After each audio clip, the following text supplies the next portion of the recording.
एक गांव में प्रधान की नौकरानी को छोड़कर बाकी सभी औरतें काली थीं, इसलिए वो गांव की किसी भी औरत को बारात में नहीं जाने देता था।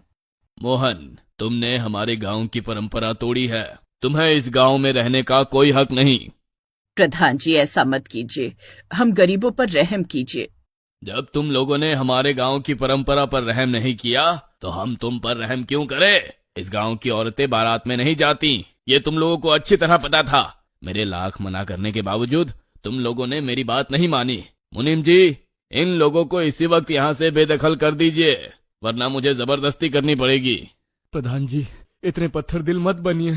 आप तो जानते हैं कि मेरे पिता इस दुनिया में नहीं है, मेरी सिर्फ माँ ही है। अगर मैं अपनी माँ को बारात में ना ले जाता तो फिर मेरी शादी करने का मतलब भी क्या था?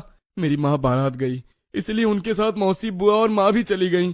हम गरीबों को माफ कर दीजिए। मोहन बेचारा प्रधान के सामने गिड़गिड़ाता रहा, लेकिन वो एक न माना। उसने मोहन, उसकी माँ और उसकी नई नवेली दुल्हन को उस गांव से बेदखल कर दिया। मोहन गांव से दूर एक जंगल में तंबू डालकर रहने लगा। राधिका, हमें माफ कर देना। हमारी वजह से आज तुम्हें ससुराल का पहला दिन तंबू में बिताना पड़ रहा है। कोई बात नहीं, पता नहीं लोग पुरानी परंपराओं को पकड़कर क्यों बैठे रहते हैं। मोहन अपनी माँ और पत्नी के साथ उसी जंगल में रहने लगा। वहीं दूसरी तरफ आज प्रधान बहुत खुश था। प्रधान जी, मैं सुबह से देख रहा हूँ आप बहुत खुश नजर आ रहे हैं। इस खुशी के पीछे का कारण क्या है? आज 3 साल बाद मेरा बेटा विदेश से पढ़ाई करके गांव वापस लौट रहा है। बस एक बार जल्दी से वो आ जाए, फिर मैं उसकी शादी कर दूं। अरे वाह प्रधान जी, छोटे साहब घर आ रहे हैं, ये तो बड़ी खुशी की बात है। मैं जाकर पूरे गांव में मिठाई बांट देता हूँ। मुनीम जी, अभी मिठाई बांटने की कोई जरूरत नहीं है।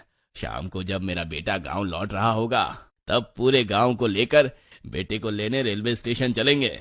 वहां सारे गांव वाले मेरे बेटे का फूल माला पहनाकर स्वागत करेंगे और वहीं पर सबको मिठाई बांट देंगे। इससे हमारी प्रतिष्ठा और बढ़ जाएगी गांव वालों की नजरों में। ठीक है प्रधान जी, तो मैं पूरे गांव वालों को जाकर बता देता हूँ, ताकि वो लोग शाम को तैयार रहें चलने के लिए। इतना बोलकर मुनीम वहां से चला गया।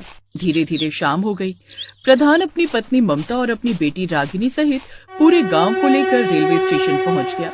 वहां पर जैसे ही उसका बेटा अनिरुद्ध स्टेशन से बाहर आया, वैसे ही लोगों ने उसे फूल माला पहनाना शुरू कर दिया। कितने दिनों बाद अपने बेटे को देख रही हूँ। अनिरुद्ध, तुम्हारा इस गांव में एक बार फिर से स्वागत है। थैंक यू माँ, आप तो अभी तक वैसे की वैसे ही हो, बिल्कुल भी नहीं बदली।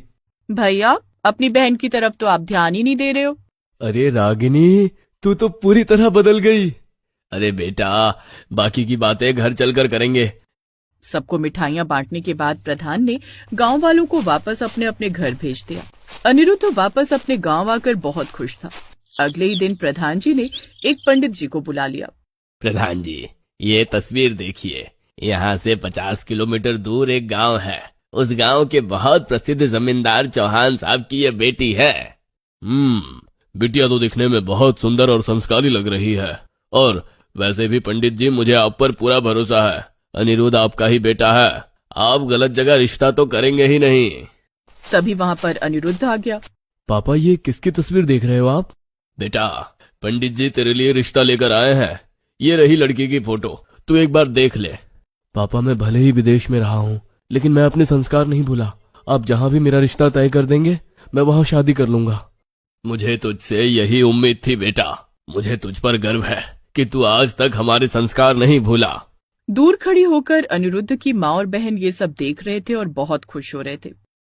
आज कितनी खुशी का दिन है, मेरे बेटे की शादी होने जा रही है। मजा आएगा बेटे की शादी में।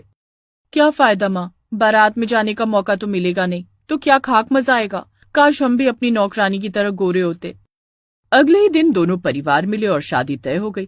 प्रधान जी के घर में शादी की तैयारियां जोर शोर से चलने लगी। पूरी हवेली को दुल्हन की तरह सजा दिया गया। दोपहर के वक्त अनिरुद्ध एक बहुत बड़ा बैग लेकर अपनी माँ और बहन के कमरे में गया। माँ, रागिनी, ये देखो, मैं आप दोनों के लिए बहुत खूबसूरत लहंगा लेकर आया हूँ। ये खास ड्रेस मैंने लंदन से मंगवाई है। क्या बात है भैया, ये लहंगा तो बहुत खूबसूरत है। ऐसा लहंगा तो हमारे गांव में आज तक किसी ने नहीं पहना होगा।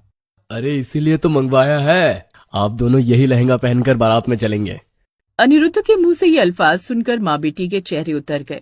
बेटा अनिरुद्ध, तू तो अच्छी तरह